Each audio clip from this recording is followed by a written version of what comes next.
Hello, my name is Elsa Akins. I'm with the West Shore ESD Criminal Justice class. My classmates and I are participating in the Strive for a Safer Drive campaign, which is a teen driving initiative aimed at reducing serious traffic accidents, injuries, and fatalities among Michigan teens. I am here with Senior Coordinator of EMS Education for Munson Healthcare, Rob Rudzki, to discuss the dangers of teen speeding. Mr. Rudzki has 20 years of experience as a paramedic, EMT, and field supervisor.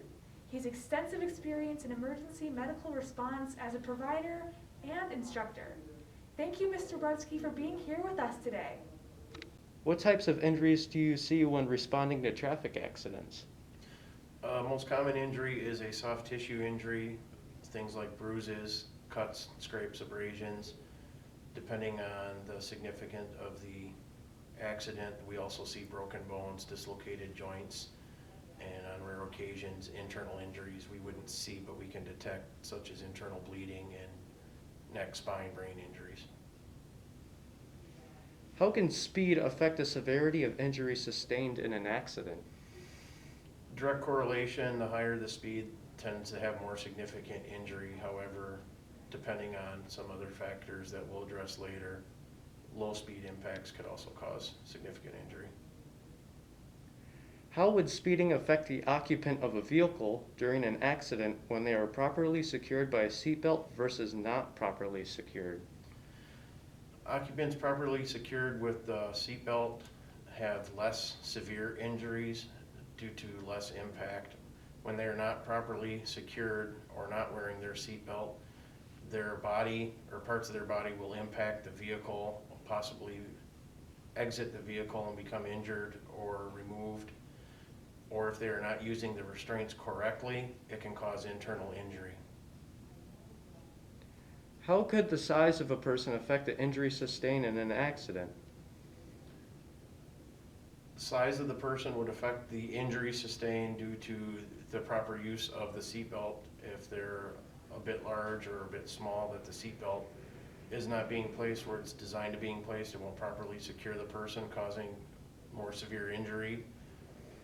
Also, depending on the size of the person, there is more or less room inside of the vehicle that would cause more impact between the person and the vehicle. Do you have any words of advice to give to teen drivers who don't take speeding seriously? Several, actually. One would be driving at low speeds and high speeds is like everything else. It's a learned skill, just like when you were a little kid and you learned to walk. Took a lot of practice, you'd stumble, you'd fall. Driving is the same way. There will be misjudgments, errors that occur.